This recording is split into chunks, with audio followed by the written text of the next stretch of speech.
Olá! Sejam bem-vindos à nossa conversa de hoje.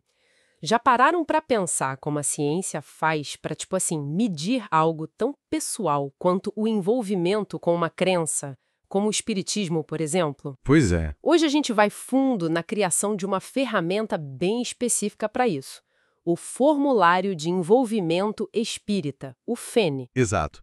A gente olhou umas fontes que mostram direitinho por que as ferramentas que já existiam, mais gerais, sabe?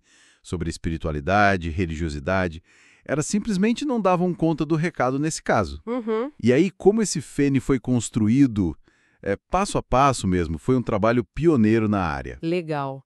Então vamos lá. A primeira coisa que essas fontes mostram é essa lacuna, né?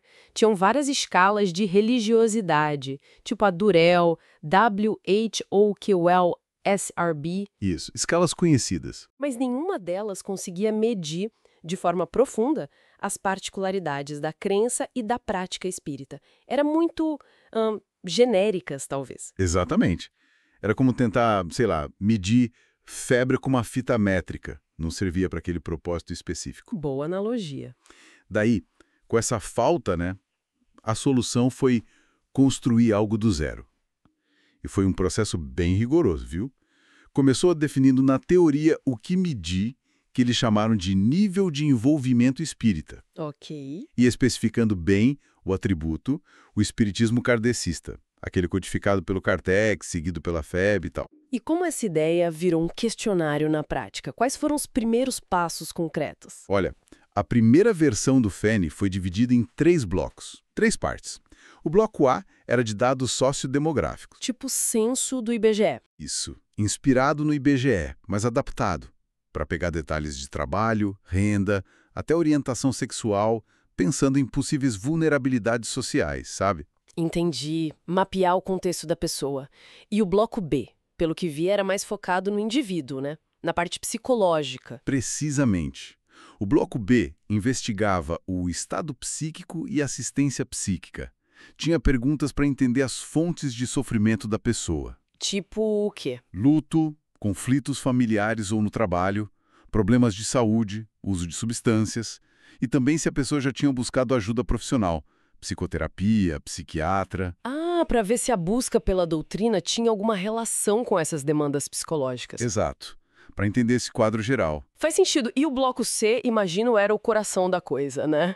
O envolvimento com o espiritismo mesmo. Isso aí. Ali perguntava sobre identificação religiosa, e é interessante que muitos veem o espiritismo não só como religião, mas filosofia, ciência. Sim, tem essa visão tríplice. Perguntava da frequência na casa espírita, se participava de estudos, práticas como prece, estudo no lar, caridade, se desenvolvia mediunidade e, claro, as crenças principais: Deus, reencarnação, mediunidade. Certo. Uma primeira versão bem completa, então. Mas aí vem a revisão dos especialistas, né? O que eles disseram. Ah, aqui a coisa fica bem interessante. Os especialistas validaram a estrutura geral, acharam que as perguntas eram claras, relevantes, mediam o que deviam medir, Ok, ponto positivo. mas eles fizeram sugestões bem importantes. Principalmente porque essa validação aconteceu, olha só, bem no meio da pandemia de Covid-19. Peraí, você está dizendo que a pandemia, uma crise de saúde global, chegou a mudar um questionário sobre envolvimento espírita? Como assim? Sim, e mudou bastante. Foi um lembrete, assim, muito forte de como a pesquisa não pode viver numa bolha, né?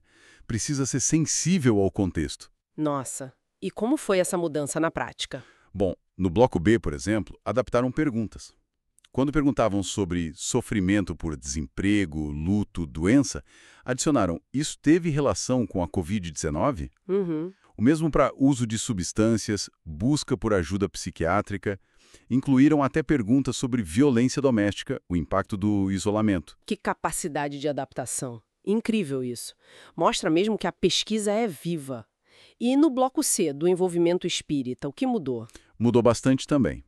A principal mudança foi diferenciar a frequência na casa espírita antes da pandemia e durante. Porque muita coisa foi para online, né? Claro, as reuniões virtuais. Exato. A pergunta sobre identidade religiosa ficou mais refinada, para permitir que a pessoa marcasse mais de uma opção, sabe? porque alguém pode ser espírita e ter vínculo com outra tradição, Entendi, reconhecendo a complexidade disso. e detalharam mais as crenças. Deus, reencarnação, comunicação com espíritos. Criaram até uma seção nova sobre interesse em ler livros espíritas, ver filmes. Nossa, o questionário ficou bem mais granular, mais conectado com a realidade daquele momento. Notei também que incluíram perguntas sobre fitoterapia e práticas integrativas no bloco B, né? Isso, bem observado. Incluíram perguntas sobre o uso de plantas medicinais, fitoterapia e outras práticas integrativas e complementares em saúde. Por quê? Acho que reflete um olhar mais amplo, né, para as buscas por bem-estar. Reconhecendo que essas abordagens alternativas muitas vezes caminham junto com os tratamentos médicos convencionais. Mostra como a construção é dinâmica mesmo.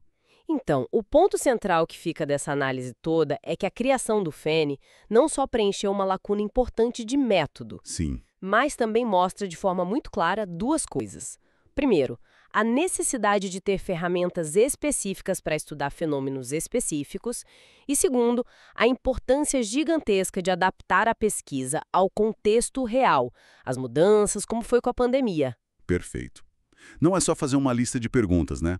É um processo pensado, validado por pares, que busca pegar nuances que uma escala genérica deixaria passar totalmente. Exato. Medir algo complexo como o envolvimento religioso, espiritual, exige essa especificidade, essa flexibilidade. Suas práticas, a gente precisa ir além do superficial, do genérico. Uhum. Ferramentas como o Fênia, mesmo sendo focadas num grupo, ensinam muito sobre a importância de ter abordagens mais profundas, mais contextualizadas, para entender a espiritualidade humana de um jeito mais amplo. Com certeza. E, para fechar, fica aquela reflexão, né? Se dá para criar e refinar instrumentos tão específicos para o espiritismo, que se adaptam até a crises mundiais, Sim. que outras dimensões, que outras nuances de diferentes caminhos espirituais, filosóficos, ou até de visões de mundos seculares, a gente poderia descobrir se usasse o mesmo rigor, a mesma sensibilidade ao contexto para investigar? Fica aí a pergunta no ar.